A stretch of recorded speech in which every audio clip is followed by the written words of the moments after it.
ఇవాళ మనం ఇన్ఫర్టిలిటీకి కారణాలేంటి దీని గురించి మాట్లాడుకుందాము.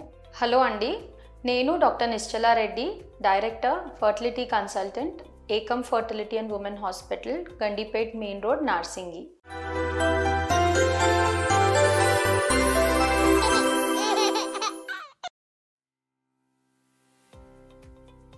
ఇన్ఫర్టిలిటీకి కారణాలు ఆడవాళ్ళలో మాత్రమే ఉండొచ్చు, లేదా మగవాళ్ళలో ఉండొచ్చు, లేదా ఇద్దరిలో ఉండొచ్చు. కొన్నిసార్లు కారణం ఏంటి అనేది కూడా మనకు కరెక్ట్గా తెలియకపోవచ్చు. 30% ఇన్ఫర్టిలిటీ కారణాలు ఫీమేల్ ఫ్యాక్టర్ లేదా ఆడవాళ్ళలో ప్రాబ్లమ్స్ వల్ల ఉంటాయి.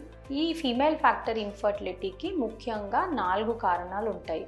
ఫస్ట్ వచ్చేసి అండాలకు రిలేటెడ్ అంటే ఓవ్యులేటరీ డిస్ఫంక్షన్, సెకండ్ వచ్చేసి ట్యూబల్ ఫ్యాక్టర్, మూడవది వచ్చేసి యూట్రైన్ లేదా సర్వైకల్ ఫ్యాక్టర్, నాలుగవది వచ్చేసి ఎండోమెట్రియోసిస్. ఫస్ట్ మనము ఓవ్యులేటరీ డిస్ఫంక్షన్ గురించి మాట్లాడుకుందాం. ఓవ్యులేటరీ డిస్ఫంక్షన్ అంటే అండం అనేది ప్రతి నెల సరిగ్గా విడుదల కాకపోవడం. దీనికి అన్నిటికన్నా కామన్గా పీసీఓడిలో మనం ఇది చూస్తూ ఉంటాం. పాలిసిస్టిక్ ఓవేరియన్ డిసీజ్ లేదా నీటి బుడగలు ఉన్న వాళ్ళకి అండం అనేది నెల కరెక్ట్గా రిలీజ్ కాదు. దీనివల్ల ఇన్ఫర్టిలిటీకి దారితీస్తుంది. నెక్స్ట్ వచ్చేసి పిట్యూటరీ హార్మోన్స్ అనేటివి తక్కువ ఉండడం వల్ల కూడా అండం అనేది సరిగ్గా రిలీజ్ కాదు. ఈ హైపోపిట్యూటరిజం అనేది మనము ఎటువంటి కండిషన్స్లో చూస్తాం. చాలా ఉబ్బకాయం ఉన్న వాళ్ళలో, లేదా సడన్గా ఎక్కువ వెయిట్ తగ్గడం వల్ల, లేదా కొంచెం కాలంలోనే సడన్గా ఎక్కువ వెయిట్ పెరగడం వల్ల, టూ మచ్ స్ట్రెస్ ఉండడం వల్ల, ఇటువంటి కేసెస్లో మనము ఈ హైపోపిట్యూటరిజం అనేది చూస్తాం. దీంట్లో కూడా ఎగ్ అనేది సరిగా రిలీజ్ కాదు. నెక్స్ట్ వచ్చేసి హైపర్ ప్రోలాక్టినీమియా. ప్రోలాక్టిన్ అనే ఒక హార్మోన్ కూడా నెల అండం రిలీజ్ కావడానికి ఇంపార్టెంట్. ఈ హార్మోన్ ఎక్కువ ఉండడం వల్ల ఎగ్ అనేది సరిగా రిలీజ్ కాకపోవడం మనం చూస్తూ ఉంటాం. థైరాయిడ్ డిస్ఫంక్షన్ అంటే థైరాయిడ్ హార్మోన్స్ అనేటివి కూడా సరిగా లేకపోతే అప్పుడు కూడా మనము ఓవ్యులేటరీ డిస్ఫంక్షన్ చూస్తాము. ఓవ్యులేటరీ కాజెస్లో ఇంకొక దాని గురించి కూడా మనం మాట్లాడుకోవచ్చు.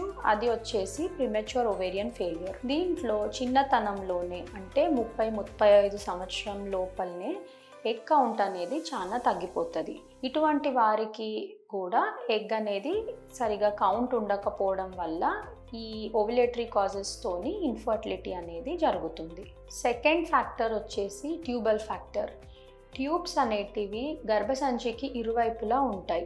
ఈ ఫెలోపియన్ ట్యూబ్స్లోనే ఎగ్ అండ్ స్పర్మ్ అనేది కలిసి ఎంబ్రియోస్ లేదా పిండం అనేది ఫామ్ అవుతుంది. ఇవి ప్రెగ్నెన్సీ కోసం ఇంపార్టెంట్. ఈ ట్యూబ్స్లో కనుక డ్యామేజ్ లేదా బ్లాక్ ఏర్పడి ఉంటే ఇది ఇన్ఫర్టిలిటీకి దారితీస్తుంది. ఈ ట్యూబల్ బ్లాక్ అనేది మనం కామన్గా పిఐడి లేదా పెల్విక్ ఇన్ఫ్లమేటరీ డిసీజ్లో చూస్తాం.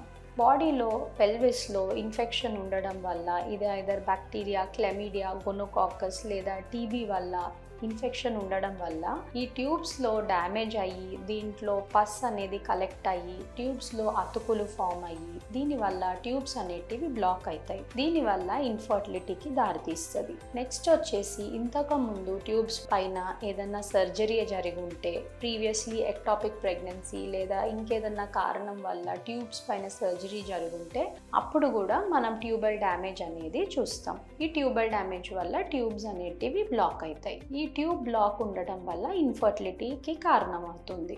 థర్డ్ ఫ్యాక్టర్ వచ్చేసి యూట్రైన్ లేదా సర్వైకల్ ఫ్యాక్టర్స్ అంటే గర్భసంచి లేదా గర్భసంచి ముఖద్వారం సర్విక్స్కి రిలేటెడ్ ఫ్యాక్టర్స్. గర్భసంచిలో ఫైబ్రాయిడ్స్ లేదా పాలిప్స్ అనే గడ్డలు ఉండడం వల్ల కూడా ప్రెగ్నెన్సీ వచ్చే ఛాన్సెస్ తగ్గిపోతాయి. కొన్నిసార్లు ఇవి ఎర్లీ అబార్షన్స్ కూడా కాజ్ చేస్తాయి. నెక్స్ట్ వచ్చేసి కాంజనైటల్ మాల్ఫర్మేషన్స్. కొందరికి పుట్టుకతోనే గర్భసంచి అనేది సరిగ్గా ఫామ్ కాదు. ఈ రకరకాల కాంజనైటల్ మాల్ఫర్మేషన్స్ ఉంటాయి.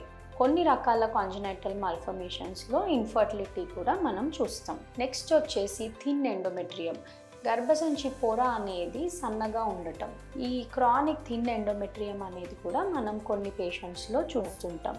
ఈ క్రానిక్ థిన్ ఎండోమెట్రియంకి రకరకాల కారణాలు ఉంటాయి. ఇటువంటి కేసెస్లో కూడా మనము ప్రెగ్నెన్సీ రాకపోవడం, ఇన్ఫర్టిలిటీ అనేది చూస్తుంటాం. నెక్స్ట్ వచ్చేసి అడ్హెషన్స్. గర్భసంచి లోపల అతుకులు ఉండడం వల్ల కూడా ఇన్ఫర్టిలిటీకి కారణం కావచ్చు. ఈ అడ్హెషన్స్ లేదా అతుకులు అనేటివి మనం సాధారణంగా గర్భసంచికి టీబీ ఉన్నప్పుడు చూస్తాము, లేదా తరచూ ఇంతకుముందు చాలాసార్లు డిఎన్సి అనే సర్జరీ అవ్వడం వల్ల కూడా ఈ అతుకులు అనేటివి ఏర్పడతాయి. నెక్స్ట్ వచ్చేసి సర్వైకల్ ఫ్యాక్టర్స్. గర్భసంచి ముఖద్వారం లేదా సర్విక్స్ దగ్గర పాలిప్ లేదా ఫైబ్రాయిడ్ గడ్డలు ఉండడం వల్ల, లేదా సర్వైకల్ ఓపెనింగ్ స్టీనోస్డ్ అంటే ఆ సర్వైకల్ ఓపెనింగ్ క్లోజ్డ్ ఉండడం వల్ల, లేదా కొందరికి సర్వైకల్ మ్యూకస్లో యాంటీస్పర్మ్ యాంటీబాడీస్ అనేటివి ఉంటాయి, ఏవైతే స్పర్మ్స్ని డిస్ట్రాయ్ చేస్తాయో. ఇవన్నీ కారణాల వల్ల కూడా ఇన్ఫర్టిలిటీ అనేది కావచ్చు. ఫోర్త్ ఫ్యాక్టర్ వచ్చేసి ఎండోమెట్రియోసిస్. ఎండోమెట్రియోసిస్ అంటే గర్భసంచి లోపలుండే పొర ఎండోమెట్రియం అనేది గర్భసంచి బయట డెవలప్ కావడం. దీన్ని మనం ఎండోమెట్రియోసిస్ అనే జనరల్ టర్మ్తోని పిలుస్తాము. ఈ ఎండోమెట్రియోసిస్ వల్ల ఎన్నో రకాలుగా ఇన్ఫర్టిలిటీకి దారితీయొచ్చు. ఈ ఎండోమెట్రియోసిస్లో ఎగ్ క్వాలిటీ అనేది తగ్గిపోతుంది. ఎగ్ క్వాలిటీనే కాకుండా కొన్నిసార్లు ఓవేరియన్ మాసెస్ ఎండోమెట్రియోమాస్ వల్ల కంప్రెషన్ ఎఫెక్ట్స్ తోని ఎగ్ నంబర్ కూడా తగ్గిపోతుంది. కొన్నిసార్లు ఎగ్ ట్యూబ్ ఆర్కిటెక్చర్ అనేది డిస్టార్ట్ అయ్యి ఆ ట్యూబ్ ఎగ్ని సరిగా పట్టుకోలేకపోవడం వల్ల కూడా ఇన్ఫర్టిలిటీ కావచ్చు. ఈ ఎండోమెట్రియోసిస్లో ట్యూబల్ డ్యామేజ్ వల్ల, ట్యూబల్ ఆర్కిటెక్చర్ డిస్టార్ట్ అవ్వడం వల్ల ట్యూబల్ బ్లాక్స్ కూడా ఏర్పడతాయి. ఒకవేళ ఫర్టిలైజేషన్ అయ్యి ఎంబ్రియో ఫామ్ అయినా ఈ ఎంబ్రియో మళ్ళీ గర్భసంచిలో ఇంప్లాంట్ అయ్యే ఛాన్సెస్ కూడా ఎండోమెట్రియోసిస్ వల్ల తగ్గిపోతాయి. ఈ ఎండోమెట్రియోసిస్లో ఇన్ఫ్లమేషన్ అనేది సాధారణంగా ఎక్కువ ఉంటుంది.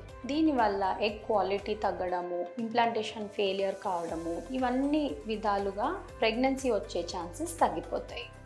ఇంకా మీకేమన్నా ప్రశ్నలు, సందేహాలు ఉంటే కింద స్క్రోలింగ్లో ఉన్న నంబర్కి కాల్ లేదా మెసేజ్ చేసి మీ ప్రశ్నలకు సమాధానం తెలుసుకోవచ్చు.